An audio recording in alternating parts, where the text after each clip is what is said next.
ये गलत तरीके से भड़काया जा रहा है मुसलमानों को, भड़काया जा रहा।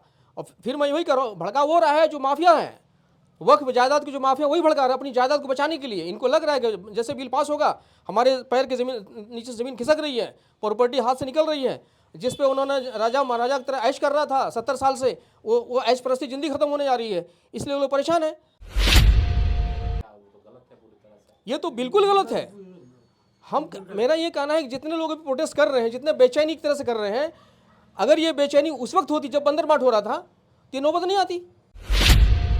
ला रहे हैं जो इस पे कब्जा करके 170 साल से बैठा हुआ है, जैसे मदनी बरादर्स हैं, हमारे मौलाना जमीयतुल हिंद के मौलाना अशद मदनी, मौलाना महमूद मदनी ITO में, या आपका सहारनपुर में, यूपी में कई जगह कब्जा किया हुआ है।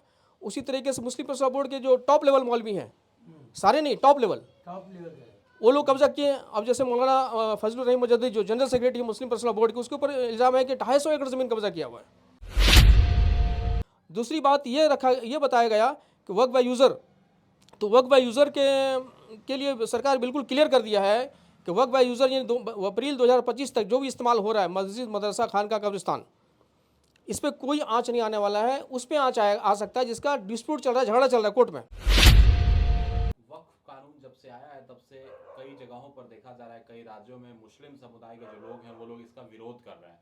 कल गोड्डा में भी कार्यक्रम आयोजित है जहाँ पर वक्फ कानून के खिलाफ प्रोटेस्ट अभियान किया जाएगा। यहाँ पर मेरा मैदान में कई हजार जो मुस्लिम समुदाय के लोग हैं वो जुटेंगे। क्या है ये कानून और क्यों लोग इसका विरोध कर रहे हैं?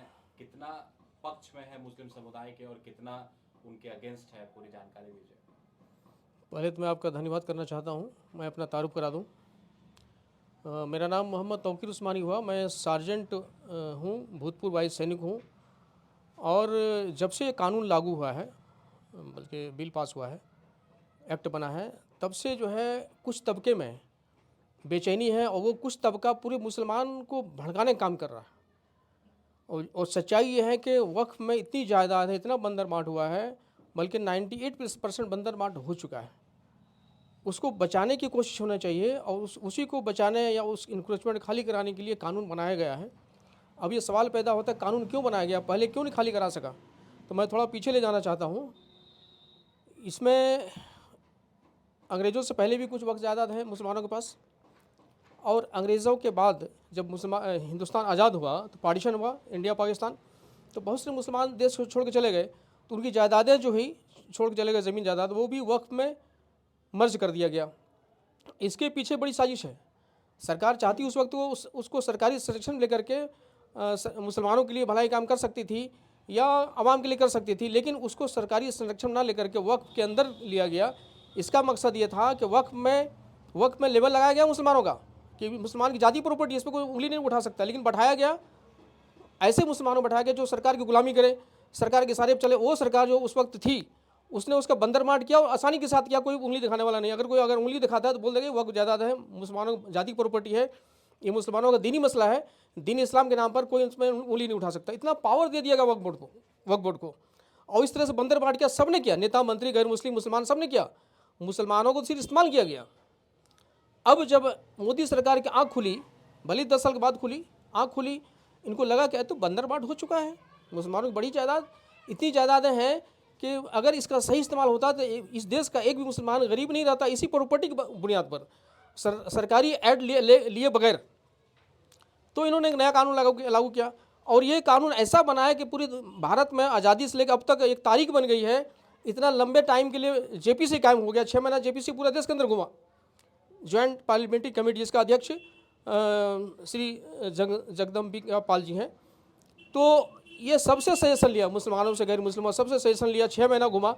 उसके बाद सबसे लंबा बहस चला पार्लियामेंट में, दोनों ऐवानों में, दोनों सदनों में। उसके बाद ये बिल पास हुआ। इसमें कुछ चीज़ें हैं जिसको लेके लोग जो हंगामा कर रहे हैं, जैसे 2 गैर मुस्लिम क्यों दिया गया, ये बड़ा मसला नहीं है। गैर मुस्लिम रहना या नहीं रहना उससे कोई फर्क नहीं पड़ता है। अगर हटा भी देगा तो कोई नुकसान नहीं है, और रख लेगा तो उससे कोई फ़ायदा नहीं है। लेकिन उसको रखने से ये इसलिए रखा गया है कि कल की तारीख में अगर सारे मुस्लिम मदरसे से पढ़े हुए जिम्मेदार अगर वहाँ बैठ जाते हैं या सरकार से कम्युनिकेशन या वार्तालाप की ज़रूरत पड़ती है, तो उसमें गैर मुस्लिम का होना भी ज़रूरी था, इसलिए से रखा गया है। दूसरी बात ये बताया गया कि वक्फ बाय यूज़र, तो वक्फ बाय यूज़र के लिए सरकार बिल्कुल क्लियर कर दिया है कि वक्फ बाय यूज़र यानी अप्रैल 2025 तक जो भी इस्तेमाल हो रहा है मस्जिद, मदरसा, खानका, कब्रिस्तान, इस पर कोई आँच नहीं आने वाला है। उस पर आँच आ सकता है जिसका डिस्प्यूट चल रहा है, झगड़ा चल रहा है कोर्ट में, या फिर अप्रैल के बाद, अप्रैल 2025 के बाद अगर कोई ज़्यादा तैयार होता है तो उसके लिए फिर कागज़ चाहिए। और अप्रैल 2000 पहले से जो कागज़ नहीं है और कोई झगड़ा चल रहा है तो कागज़ होना ज़रूरी नहीं है, कोई सबूत दे दें, ट्रांसफ़र पेपर हो, एग्रीमेंट पेपर हो, कोई पेपर हो, प्रूफ दे दें कि हमारा मस्जिद है, मदरसा, खानका है। और यहाँ बार बार मस्जिद, मदरसा, खानका का टारगेट किया जाता है कि आपका मस्जिद छीना जाएगा, मदरसा छीना जाएगा, खानका छीना जाएगा। लेकिन ये आपको बता दें, मस्जिद, मदरसा, खानका, कब्रिस्तान मात्र 5% है पूरे प्रॉपर्टी में से। और बाकी कब्रिस्तान, बाकी जो 95% जायदाद है, प्रॉपर्टी है वक्फ बोर्ड की, वो है खेती की ज़मीन।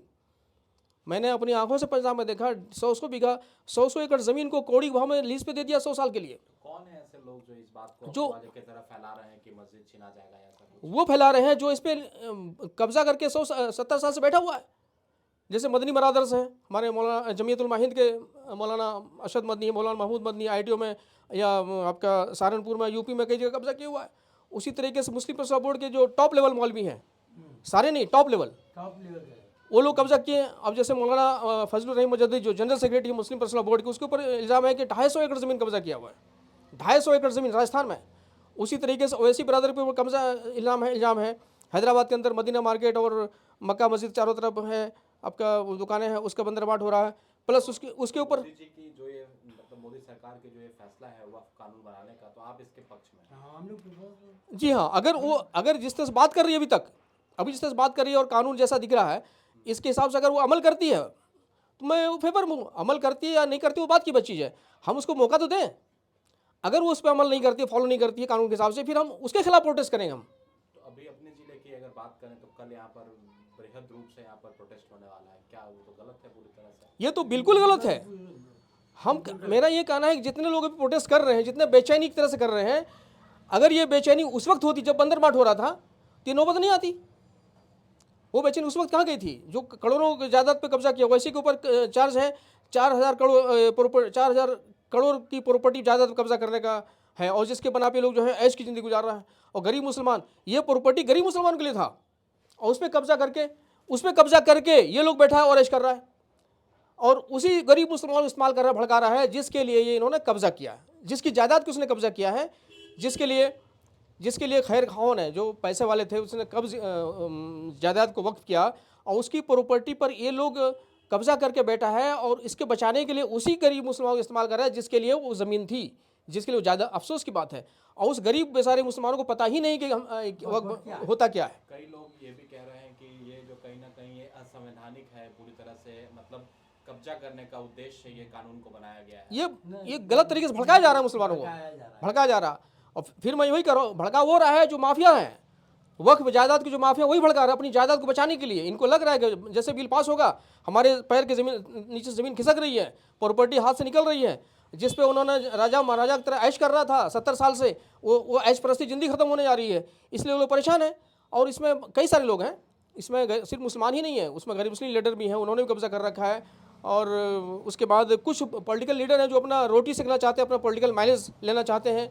कुछ मौलवी लोग हैं हमारे मुसलमानों के जो इस पर ऐश करना चाहते हैं, सॉरी, इस प्रोटेस्ट के बना पर वो अपना चेहरा चमकाना चाहते हैं। कुछ लोग ऐसे भी हैं जो इसके प्रोटेस्ट के नाम पे चंदा बटोरेंगे और अपना पॉकेट भरेंगे। कई तरह के लोग हैं इसमें, और अक्सर लोग वो हैं जो बिल्कुल इससे अनजान है, मौलवियों की अंधी तकलीद के शिकार हैं। अगर कोई मौलवी बोल दिया तो हाँ करके बस भीड़ जमा कर लिया, ये असल मसला है। तो क्या कहेंगे बाकी जितने भी मुस्लिम समुदाय के लोगों से, आप क्या अपेक्षा हम तो बस लोगों को जगाना चाहेंगे, कहना चाहेंगे कि अगर आपको वाकई वक्फ जायदाद से फ़िक्र है, इसकी अगर फ़िक्र है आपको वक्फ जायदाद की, तो मोदी सरकार को कानून पे अमल करने के लिए प्रेशर बनाइए। जो कानून बनाए, जैसा वो वादा कर रहा है कि इसको खाली करा करके इसका गरीब मुसलमानों के लिए भलाई का काम करेंगे। अब बताइए, चांदनी चौक में एक दुकान का किराया 1 लाख रुपया है, और वक्फ प्रॉपर्टी का जो चारों तरफ जो मस्जिद की ज़मीन है, फतेहपुरी मस्जिद, उसका किराया है, उस दुकान का किराया है 20 रुपया। ये कहाँ का इंसाफ है? और 20 रुपये जो माफिया किराया लिया वो किसी और को दे दिया है, जो उससे लाख रुपये वसूल रहा है और घर बैठे कमा रहा है।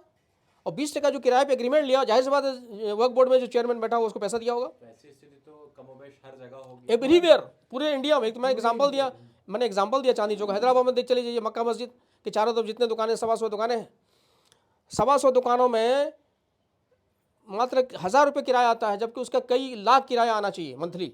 उसी तरीके से भोपाल का भी पेपर कटिंग मैं आपको दिखाऊंगा, मेरे पास है, शायद आप भी देखे होंगे, सोशल मीडिया में गर्दिश कर रही है। भोपाल में 125 कब्रिस्तान था, 125 कब्रिस्तान, जिसमें से मात्र 24 कब्रिस्तान बचा, नहीं 121 कब्रिस्तान बिक चुका।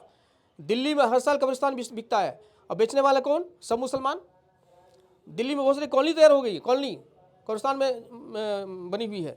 उसी तरीके से हैदराबाद का 7 साल का पहले का वीडियो, एक कब्रिस्तान के ऊपर क्लेम किया गया, एक कब्रिस्तान के ऊपर शिकायत किया पब्लिक ने चेयरमैन से, वक्फ बोर्ड चेयरमैन से, कि यहाँ पर दफनाने के लिए 50,000 रुपये किराया लिया एक मैयत को दफनाने के लिए 50,000 रुपये लिया जाता है। आप सोच सकते हैं 50,000 रुपये 7 साल पहले, अभी 1,00,000 2 लाख हो गया होगा।